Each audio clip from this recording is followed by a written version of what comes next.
Olympics opening ceremony was the lowest rated in 33 years. Friday's broadcast drawing just 16.7 million viewers. That was down 37% from the 2016 ceremony in Rio de Janeiro and down a whopping 59% from 2012's London opener. Let's bring in three-time Olympian Lolo Jones and author of the new book, Over It, How to Face Life's Hurdles with Grit, Hustle, and Grace. Nobody better to write about that than you, Lola. I followed your career. You and I ran at the same time at LSU under the great coach Pat Henry.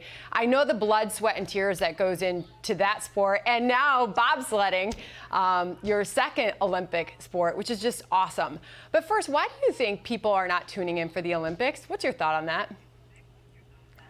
There's a few different reasons. One, obviously, the time zone difference is incredible. We're dealing with 13, 14 hours. So most of the events are finished by the time we wake up in America. The opening ceremonies were already done when we woke up. So I think that took a lot of the, fun out of it. And then also there are no fans. The opening ceremonies is totally about the fans from all around the world cheering on those athletes as they walk in the stadium, and that's when it gets really emotional. And then as we keep going on through the Olympics, I don't know if people have realized, but Michael Phelps and Usain Bolt both have retired. Those are big household names all around the world. They are out, so now it relies on Simone Biles, Katie Ledecky, Allison Felix to bring in those ratings, and I think that they're dealing with all these different factors. It's really tough. It's such a great point. And Simone Biles, she says she feels like the weight of the world is on her shoulders. No doubt, I'm sure she's feeling that. There is obviously some discussion about COVID and the impact that's having on ratings. There's no fans. It completely sucks a lot of the energy out of the room when you don't hear and see the fans cheering and screaming for these athletes. And I just wonder what that does to the spirit of these athletes who have poured their life into getting ready for this moment, Lolo.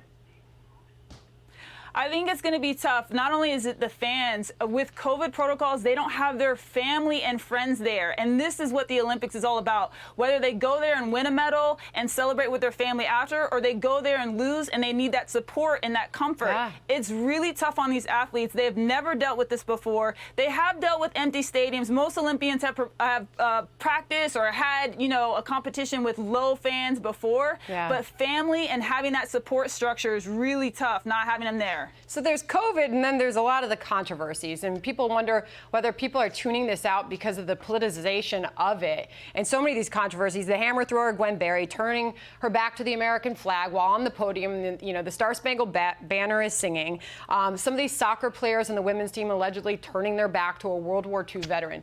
What do you think when you see these things happening and that sort of dominating the headlines, Lola? I mean, I don't know the percentage of people that would be tuning out because of those protests, but I will say that there has to be a percentage of people that are doing that. I had so many people coming up to me after the Gwen Berry protest and saying, I'm sorry, I cannot watch the Olympics after that. And so it's just not that. It's just, I think sometimes people just want to tune in to watch sports to just watch sports, and they're not there for the political side of it. But then on the athlete side, the athletes are like, this is the biggest platform I've ever had, and I want to speak my causes. And so there's like this delicate balance where you're, it's ratings, social justice. It's, I'm glad I'm not in charge of the Olympic ratings. Fair enough. I want to put up on your screen Over It, How to Face Life's Hurdles with Grit, Hustle, and Grace.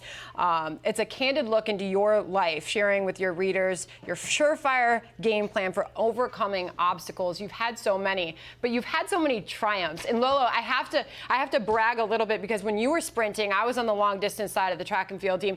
This is a photo 2003, our whole team out on the track down there in Baton Rouge. And it was an amazing experience down there, but you've been through so much. Just give us, what's your lesson in this book? What are you telling athletes that are coming up behind you now? Well, I think most people know me from hitting the iconic hurdle in Beijing Olympics and losing Olympic gold. And I just want to tell people, 1, failure doesn't break you. 2, does not destroy you. Not even 3. I've been to 3 Olympic Games. I've come close to a medal 3 times. And I've broken history along the way. So failures have honestly given me my biggest motivation. And I just want to fire someone up who feels just so frustrated that they've come close to their dream and they haven't achieved it yet. So it's just a book packed with inspiration. It's an amazing message. I think I'm going to go out for a big run after the show today.